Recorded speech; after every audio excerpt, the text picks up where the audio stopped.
right. I was saying that based off tea. I got my boy Pokey V here, and me and Pokey had a really, really thoughtful conversation. Is you beeping in? Or is somebody else? You good. Keep on. Yeah. So I just thought that was really interesting how, this whole situation we've been put in was not a situation we planned to get put in. And the people that knew about it prior, they didn't really do a good job of informing us what was going to happen. And we're in it, but we're on a different level with it now, I know when we first started, I felt like this was going to be a temporary thing, but I'm seeing the after effects now, Yeah, I see I'm thinking about the whole 2021 mentality of life. When it's flu season next year, you know how people don't. You know how people act and treat the flu shot. Yeah. I wonder how people gonna act next year.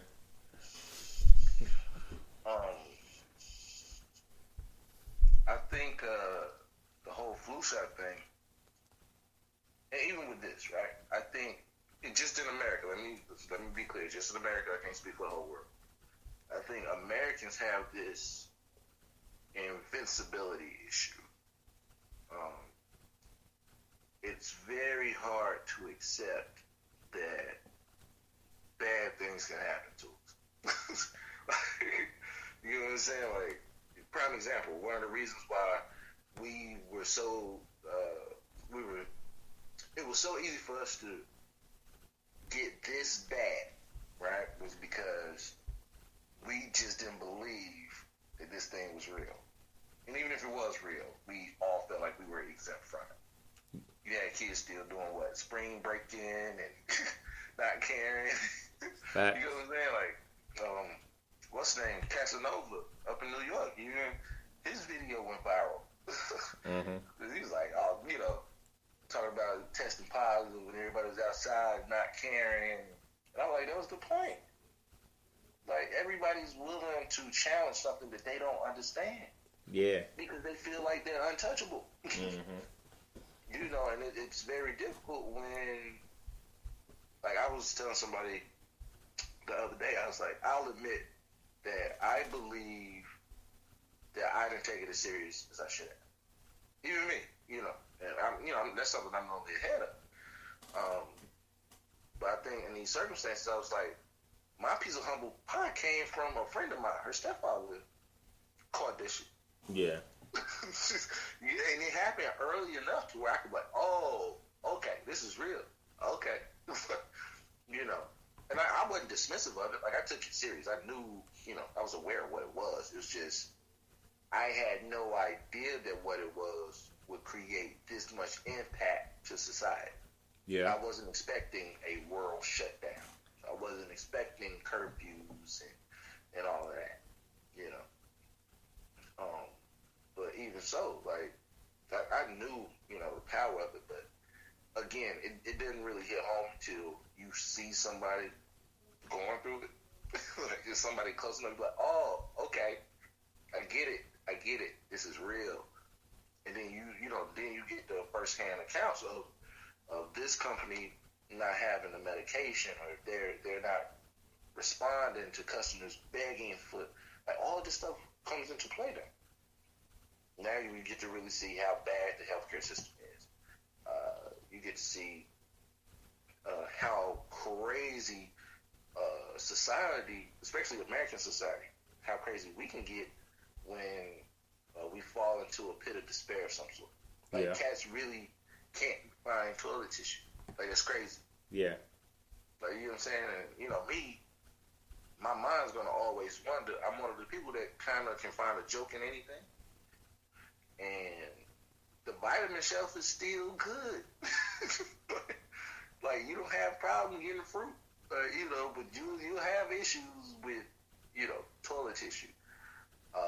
You can find other soups, but you might struggle to find some chicken noodle soup. You know what I'm saying? Because people don't understand what's going on. Wow.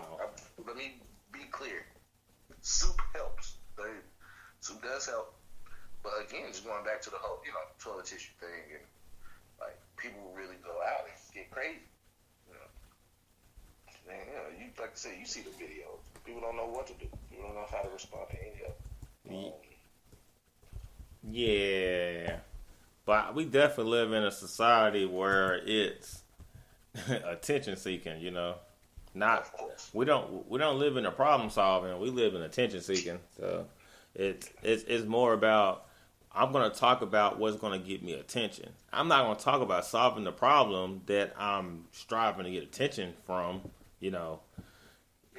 It's like I remember when we were younger, and our mom used to talk to us, and we would talk to our aunties and stuff, and we would have communication with them, and it'll be like we'll run to them with a problem, and they'll say, "What you want me to do about it?"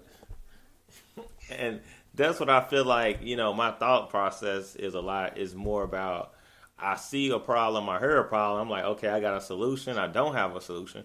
If I don't have a solution, I'm trying to think about it, and if I have a solution, I want to communicate with somebody who may be able to do something. But, we live in a society where it's like, we don't have toilet tissue. Look at this store. They don't have toilet tissue. And it's like, yeah, but are you helping those people who don't have toilet tissue? Yeah. So, we definitely live in one of those type of worlds now. Yeah. Now. It ain't real. And I think that's the issue. But no, let's go back. Okay, you know me firsthand. You know that no matter what president we've had, I don't like to publicly bash. I publicly make fun of anybody, but I don't publicly bash anybody in that position for my own reasons. But I'm gonna give credit where it's due. Donald Trump he dropped the ball. And again, I can't be completely mad because I think a lot of us were probably just as dismissive of what this was. But the fact that we saw it, we got warning of it, it wasn't like we were blindsided. But that's the thing that bothers me about it. We weren't blindsided. We can't pretend that we were blindsided. That's one thing none of us can say. Mm-hmm. We got to see China go through the whole process. Possibly we getting to see them have to deal with it again. I'm still tuning into that. But I think you're right. I think we live in a society now that we need to be seen. Yeah. You have so much stuff that's going on, and it's sad that we have to filter out the news is actually beneficial to not just to our health, but just to our spiritual well-being as well. People don't realize that, man. Like, you watch the news about this, you start to panic. Like, you know what I mean? Like, that makes you like, all right. The way you respond to things, especially with fear, anxiety, things of that nature, that does make you more susceptible to illnesses. You know what I'm saying? Like, people don't realize that. It makes your body more susceptible to stuff like that. It sounds crazy, but it's the truth. Mm-hmm. If you allow yourself to vibrate at a lower level, right, frequency-wise, it opens you up to more vulnerabilities. So if you leave a whole society in a state of fear and chaos, you know what I'm saying? Like, because people are healing from it. Let's put that out there too. Like, there are a lot of people healing from this, like recovering. There are people, if you want me to be completely blunt about it, there are people who have it that don't know they have it now. They're gonna heal from it. The problem with what's going on is that you have people who don't understand what asymptomatic means. This is in nature. It's like, look, you can be carrying this stuff, right, and not know that you're carrying it. That's how germs spread. You might not see. You might not have an impact. Your body might not be shut down, but you can still be carrying this shit. That's why they're saying, hey, stay at home. They're not, you have people who are conspiracy theorists. I'm a conspiracy theorist, right? Yeah. it's not a time for you to want to be seen. This is one of those time frames where, whether you believe this or not, right? Society, the doctors, scientists, everybody is trying to get a jump on this thing. I think that's what people are failing to realize. Like, they're not trying to police you to that extent. Don't get me wrong, they are trying to do that in some areas, which I'm not okay with. But for the most part, the concept was like, hey, stay at home so we can do what? Flatten the curve, right? So that curve it's like a bubble. You're bursting a bubble. You go to any hospital. Hospitals, believe it or not, are limited to the sick, right? So you have to understand, these hospitals got to deal with more than just people who have this particular bug, or people who think they have this bug. Like, it's not, babies still got to get delivered. People are still having car wrecks. All this stuff is still happening. Hospitals are still processing regularly, and then you add this on to it, right? So when you do that, it makes it even harder to find out what's going on, because they don't have time to research it. All hands got to be on deck. So now everybody's trying to fight a bug they haven't had time to understand. Yep. It's just like at work. If anybody's ever had a desk job, right? If you spend your day, and on average, you process 200 to 300 forms or vouchers or whatever, right? You do this. This is your regular day. You actually have a full day every day, right? All of a sudden, you get hit by an auditor or something else, right? So now you got a clean up mess. So now they just changed that 200 to 300. Now you got to process 6 to 8. Now do that math. Now you're now you got to do 6 to 800. Your average is 200. That's what you do on a day to day. Now they expect you to do somewhere between 6 to 800 a day. That's what these doctors are going through, except they're going through it with people. Yeah. You got to find room to store it. You got to find the time to process it.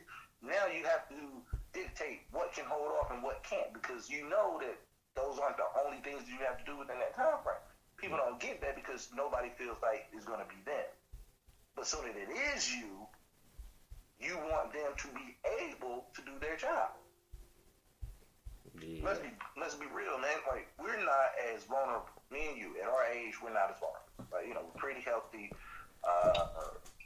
Like, you know what I mean? Like, we're young enough to where, our bodies would, for the most part, fight it off. I'm not saying we're exempt from getting sick. That's not saying that. What I'm saying is we're healthy enough because we don't have any underlying health issues. You know what I'm saying? Like, so now we would be able to bounce back in the most part. But we have love, right? I'm not going to go and be around my grandparent because I'm an essential worker.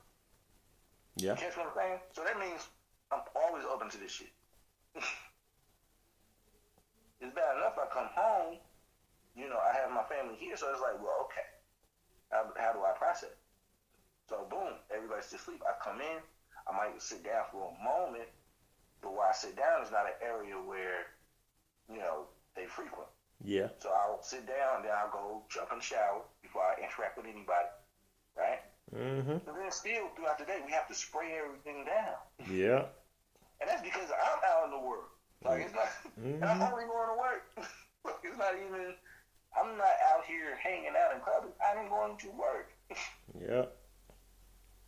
So I'm like, yo, stay at home. I'm not, if I didn't have to go to work, bro, I wouldn't be there.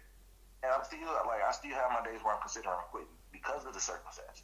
Mm-hmm. Like, I don't think people are getting it. It's like, well, hey, all you can do is fight germs and illnesses the best way you know how. Nobody has the answers. Let me be blunt. Nobody has the answers. Nope. You might get some of it. You know how, like, we listen to these doctors on TV, and God bless them, because I feel like a lot of them are very much so helping. But you know how it is when you're sitting in class, right? You got the smart kid. Mm-hmm. Like, if you ever study with somebody who, like, always making A's, and they get to a test, and you know that they struggling studying for it, or they came in with the study guide, and that knowledge is like halfway completed. Oh, let me go research this